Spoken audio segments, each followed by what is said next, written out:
हमने पहले भी कहा 77 अभियुक्तों को हम अब तक गिरफ्तार कर चुके हैं। कोई भी बचने नहीं पाएगा। जो भी अपराधी होगा, ये तो मैं जानता हूं आपकी पीड़ा को, क्योंकि जब सरकार की कार्रवाई अपने अंतिम उस तक जाएगी तो आप में से बहुत सारे लोग फतिया पढ़ने के लिए जाएंगे वहां। तो आपको फतिया पढ़ने की लायक भी हम नहीं छोड़ेंगे, तब तक ऐसी कार्रवाई हम कर देंगे। इसके लिए महोदय हम लोगों ने एक एसआईटी गठित की है। प्रदेश के आईजी कानून लॉ एंड ऑर्डर की अध्यक्षता में एक एसआईटी गठित की है, जिसमें यूपी पुलिस और एफएसडीए के अधिकारी भी शामिल हैं पूरे प्रदेश भर में। और इसमें कार्रवाई हमारी निरंतर चल रही है और जो भी इसमें दोषी होगा, इसमें हमें इस कार्रवाई करने में कोई संकोच नहीं होगा। अब तक हमने कार्रवाई भी की है और माफिया के खिलाफ कार्रवाई कैसे होती है, मुझे लगता है समाजवादी पार्टी से अच्छा कोई दूसरा उसका जो है जानकार नहीं होगा। समाजवादी पार्टी तो उसके बारे में बहुत अच्छी तरह पहले से परिचित है कि कैसे माफिया के खिलाफ कार्रवाई होनी चाहिए, और समाजवादी पार्टी की तड़पड़ाहट वह हम उसके माध्यम से समझ सकते हैं। और मैं इस सदन को इस बात के लिए आश्वस्त करता हूं कि इस मामले में जो भी अपराधी होगा, उस अपराधी के खिलाफ जितनी सख्त कार्रवाई होगी, उत्तर प्रदेश सरकार उतनी सख्त कार्रवाई करेगी। लेकिन मैं समाजवादी पार्टी से इस बारे में जरूर कहूंगा कि वह गुमराह करना छोड़े। उत्तर प्रदेश के अंदर कोई भी इससे संबंधित मौत के प्रकरण सामने अभी तक नहीं आए हैं और इस पे कार्रवाई हमारी सरकार ने किया है। आपकी सरकार ने उन्हें लाइसेंस दिया था उनके इल्लीगल गतिविधियों को आगे बढ़ाने के लिए। समाजवादी पार्टी की सरकार ने 2012 से 16 के बीच में सारे इल्लीगल कार्यों को आगे बढ़ाया था। महोदय, कोडीन कफ सिरप का मुद्दा जो इन्होंने उठाया है, मुद्दा था नकली दवाओं के सेवन के कारण होने वाली मौतों का,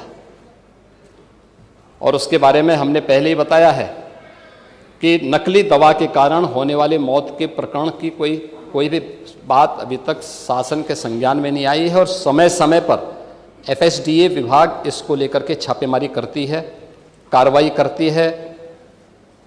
कंपनियों में भी इस प्रकार की कार्रवाई होती है। यूपी के अंदर कोडीन कफ सिरप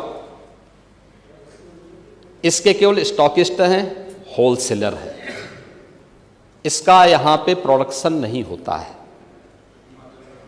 ये मध्य प्रदेश में, हिमाचल में और अन्य राज्यों में होता है। और जो मौत के प्रकरण सामने आए हैं, वे मौत के प्रकरण अन्य राज्यों में आए हैं। जिन राज्यों में आए हैं, वह जो भी प्रकरण सामने आए हैं, यह तमिलनाडु में बने हुए एक सिरप के कारण सामने आई है।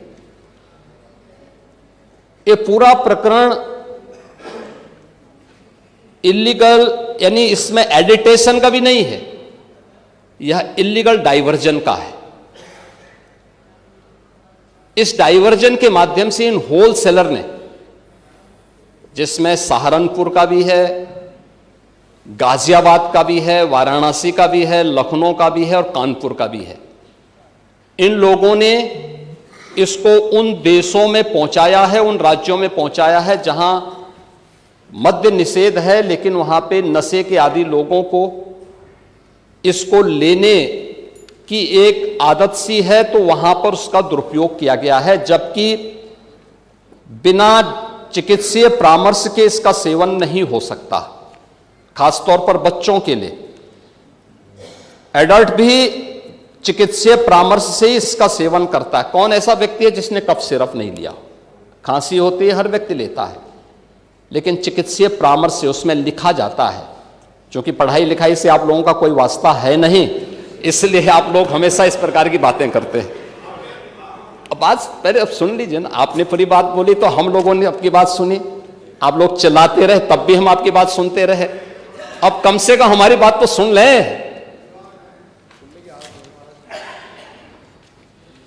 ये कार्रवाई सरकार ने की है और सरकार ने इसके लिए 79 अभियोग अब तक दर्ज किए हैं।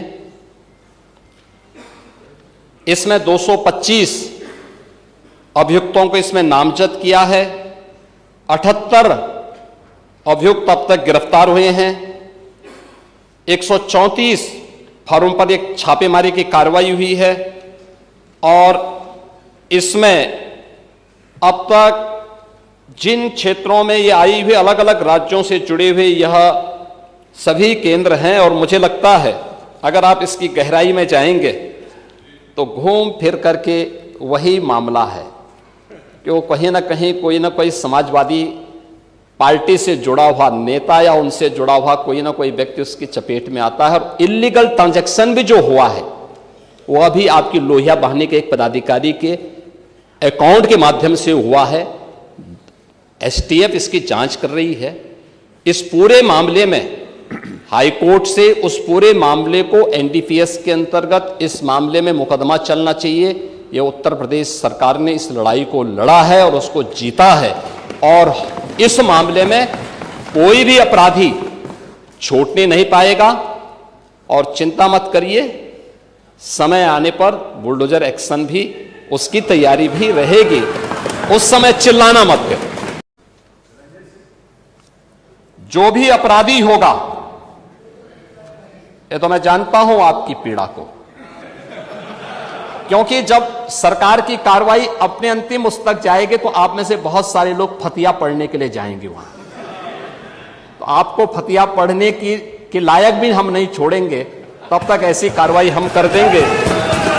इसके लिए महोदय हम लोगों ने एक एसआईटी गठित की है।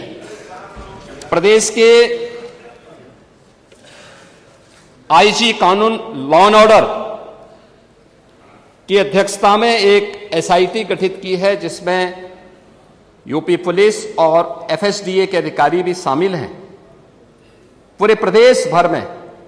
और इसमें कार्रवाई हमारी निरंतर चल रही है और जो भी इसमें दोषी होगा इसमें हमें इस कार्रवाई करने में कोई संकोच नहीं होगा। अब तक हमने कार्रवाई भी की है और माफिया के खिलाफ कार्रवाई कैसे होती है मुझे लगता है समाजवादी पार्टी से अच्छा कोई दूसरा उसका जो है जानकार नहीं होगा। समाजवादी पार्टी तो उसके बारे में बहुत अच्छी तरह पहले से परिचित है कि कैसे माफिया के खिलाफ कार्रवाई होनी चाहिए और समाजवादी पार्टी की तड़पड़ाहट वह हम उसके माध्यम से समझ सकते हैं। और मैं इस सदन को इस बात के लिए आश्वस्त करता हूं कि इस मामले में जो भी अपराधी होगा उस अपराधी के खिलाफ जितनी सख्त कार्रवाई होगी उत्तर प्रदेश सरकार उतनी सख्त कार्रवाई करेगी। लेकिन मैं समाजवादी पार्टी से इस बारे में जरूर कहूंगा कि वह गुमराह करना छोड़े। उत्तर प्रदेश के अंदर कोई भी इससे संबंधित मौत के प्रकरण सामने अभी तक नहीं आए हैं और इस पे कार्रवाई हमारी सरकार ने किया है।